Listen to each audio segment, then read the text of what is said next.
गोपत ब्राह्मण नाम की उपनिषद में आया है कि जो ओमकार को ब्राह्मण जिस इष्ट पदार्थ की इच्छा से खाली 3 रात्रि उपवास करके जप करे, मनोवांछित पद को, मनोवांछित वस्तु को, मनोवांछित परिस्थिति को, मनोवांछित पदार्थ को वो प्राप्त हो जाता है।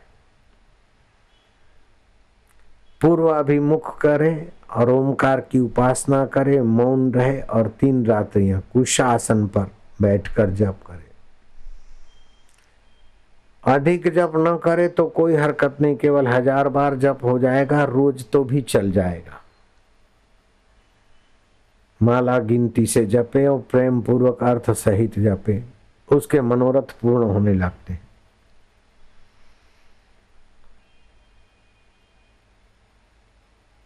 गरुड़ पुराण के गरुड़ पुराण के आचार खंड में लिखा है कि जो ओमकार की उपासना करते वे राष्ट्र समृद्ध होने लगते, राजा समृद्ध होगा, रोग रहित होगा। जो भी व्यक्ति ओमकार की उपासना करता है वो रोग रहित और समृद्ध होता है। अब राजाओं को तुमने देखा न देखा हो तुम्हारी मर्जी, लेकिन महाराज को तो तुम देख रहे हो कि रोग रहित और समृद्धि का कोई टोटा भी तो नहीं है। जब जहां चाहे भंडारे करो, टोटा नहीं पड़ता। सोचा मैं न कहीं जाऊंगा, यहीं बैठ के अब खाऊंगा और हाजिर हो जाता है। ये ओमकार की उपासना कितनी महत्वपूर्ण है। इस ओमकार की उपासना की रीत थोड़ी जानकर अगर आप आधा घंटा शुरू करो, फिर पौना घंटा, 1 घंटा, 2 घंटा करो तो कहना ही क्या है।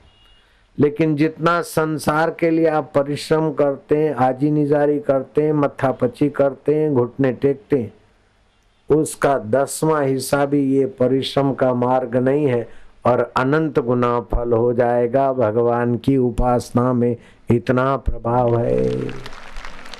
स्नातम तेन सर्व तीर्थम, उसने सारे तीर्थों में नहा लिया। दातम तेन सर्व दानम, उसने सब कुछ दान कर लिया। कृतम तेन सर्व यज्ञम, उसने सारे यज्ञ कर लिए। ये न क्षणम मन ब्रह्म विचारे स्थिरम कृत्वा, क्षण के लिए भी मन ब्रह्म परमात्मा में स्थित किया।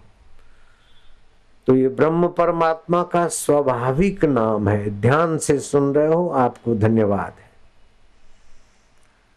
एक होती है खोज और दूसरा होता है निर्माण। खोज उसी की होती है जो पहले है, निर्माण उसी का होता है जो पहले नहीं है। ये ओमकार मंत्र की खोज की भगवान नारायण ने।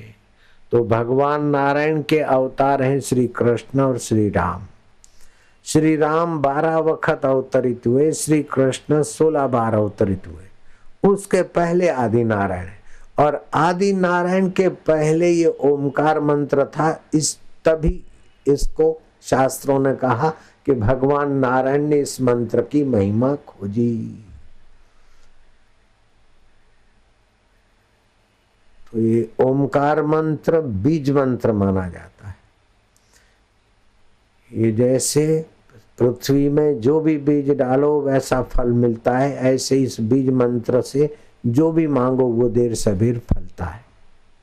वैराग्य मांगो, भक्ति मांगो, प्रीति मांगो, विद्या मांगो, शांति मांगो, जो मांगो, और केवल इससे इसी को मांगो, इससे भगवान को मांगो। तो इस मंत्र का इष्ट देव अंतर्यामी परमात्मा है।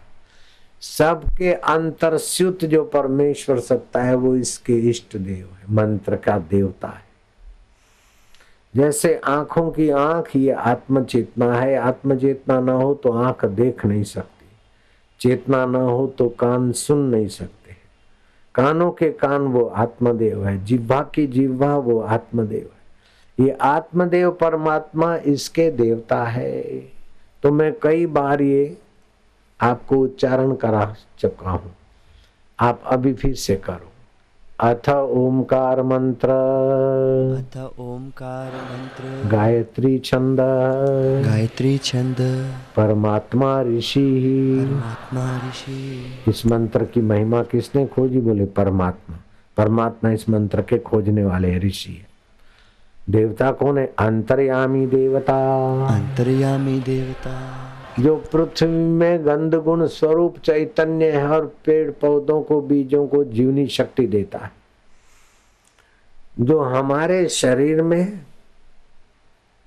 हमारे प्राण अपान की गति को चलाने की सत्ता देता है। और ये शरीर जब इसके श्वासोश्वास का प्रारब्ध पूरा होता है तो शरीर का उस चैतन्य के साथ का जो फ्यूज है वो हट जाता है। फिर भी जो हमारे से हटता नहीं, कटता नहीं, हमको हटाता नहीं, काटता नहीं। जैसे घड़े का आकाश और महाकाश हटता नहीं, कटता नहीं, हटाता नहीं और हटता नहीं, ऐसे ही आत्मा परमात्मा से हटता हटाता नहीं। वो परमात्मा इस मंत्र के देवता है। तो ओमकार मंत्र, गायत्री छंद, परमात्मा ऋषि, अंतर्यामी देवता। क्यों जप रहे हो? कि अंतर्यामी प्राप्ति अर्थे, अंतर्यामी परमात्मा को पाने के लिए, अथवा प्रभु प्रीति अर्थे, अथवा आरोग्य प्राप्ति अर्थे, अथवा धन लाभ अर्थे, यश लाभ अर्थे, जो भी आप मांगो वो संकल्प कर लो। फिर क्या करो? सामने दृष्टि में आपकी निगाहें और भगवान की, गुरु की या ओमकार की एक तानता रहे और आप उच्चारण करो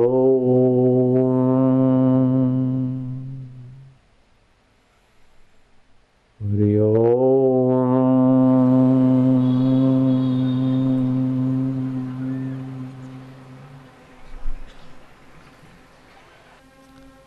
परमात्मा शांति बढ़ने लगेगी। परमात्मा शांति के सुख की बड़ी भारी महिमा है। परमात्मा शांति का सुख तो मिलेगा, रस तो मिलेगा, लेकिन सामर्थ्य भी विकसित होगा मन का, मति का। हरि ओम।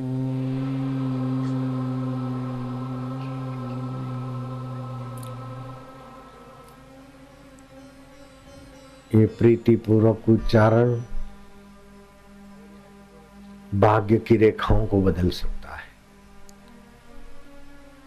भगवत रस को जगा सकता है। भगवत सत्ता और सामर्थ्य के साथ सीधा संबंध इस उपासना का है।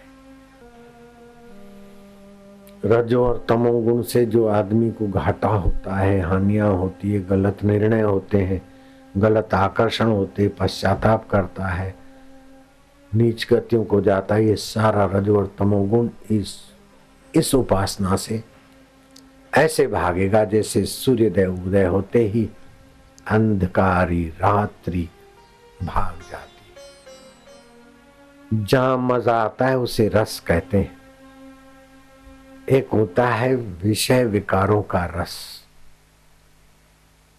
जैसे पान मसाला खाना, शराब पीना, जुआ खेलना, भांग खाना, अपनी पत्नी होते हुए भी पर स्त्री में, पर पति में सुख बुद्धि से भटकना, इसको बोलते हैं भोग रस। भोग रस आदमी को पाप के तरफ घसीट लेता है। भोग रस शक्तिहीनता, पराधीनता, बदनामी का भय आदि देता है। अपनी पत्नी है, संतान उत्पत्ति के लिए संसार में आए, भोजन अपन करते हैं, रस ले, लेकिन मजा लेने के लिए बिन जरूरी खाए तो वो शक्तिहीनता देगा, पराधीनता देगा, जड़ता देगा। तो एक होता है भोग रस जो शक्तिहीनता, पराधीनता और जड़ता देता है। लेकिन जो साधक इस प्रकार का शांत रस लेने को सहभागी हो जाता है, वो भोग से रस नहीं लेगा, भोग से निर्वाह करके आत्मा के रस में छलांग मार देगा। ये आत्मा का रस रजो और तमोगुण को शांत करके सत्वात् संजायते ज्ञानम, सत्वगुण की वृद्धि करेगा। परमात्मा ज्ञान और संसारी ज्ञान में आगे बढ़ा देगा। और यही कारण है कि जिन बच्चों को ओमकार सहित सरस्वती मंत्र देते, बेगजब की तरक्कियों की सीढ़ियां सर कर देते हैं। जैसे एथिनिस्टिक सोसाइटी की अर्थात नास्तिकवाद सोसाइटी की अमेरिकन महिला ईश्वर नहीं है ये सिद्ध करते करते खिन्न हो गई थी, और राम तीर्थ को भी ईश्वर नहीं है ये समझाने के पाठ पढ़ाने के लिए आई थी। राम तीर्थ ओमकार के जप में ध्यानस्थ हो जाते थे। मैं अभी बताता हूं 4 रस। राम तीर्थ के दर्शन करते ही उस माई ने इंतजार किया, 2-4 बार खिड़की से झांका, दर्शन का लाभ लिया। कबीरा दर्शन संत के साहेब आवे याद, परमात्मा की जो छुपी हुई मानने की सत्ता थी वो माई की जागृत हो गई। ईश्वर को नहीं मानती थी, वो नहीं मानने की बेवकूफी संत के दर्शन से चली गई, और माई गदगद कंठ से उनके चरणों में मत्था टेककर उत्साहित हो गई, आनंदित हो गई। तो 4 प्रकार के रस होते हैं। एक होता है विषय विकारों का रस, जो प्राणी को नीच योनियों में ले जाता है, पराधीनता में ले जाता है, खिन्नता में ले जाता है, कर्म बंधन में ले जाता है। दूसरा होता है शांत रस, जो मैंने हरिओम का ध्वनि, ओमकार का ध्वनि करा के आपको शांत रस की थोड़ी प्रक्रिया समझाई। तो विषय विकारों के रस से शक्तिहीनता, पराधीनता, दुर्बलता और नीच गतियों की संभावना बढ़ जाती है। शांत रस से मन, बुद्धि और विवेक पुष्ट होता है। तीसरा, ये शांत रस बढ़ते बढ़ते तत्वज्ञानी गुरु के संस्कार पड़ गए तो स्थिर रस में आपकी पहुंच हो जाती है। फिर वो कम ज्यादा नहीं होता, एक जैसा ही रहता है, वो ब्रह्म ज्ञानियों के अनुभव की चीज हो जाती है। और उससे भी आगे बढ़े तो आपके अंदर नित्य नवीन रस, भक्ति और ज्ञान का सुमेल होता है। तो दिने दिने नवम नवम, फिर आपको पोथे पढ़कर विद्या सीखनी नहीं पड़ेगी,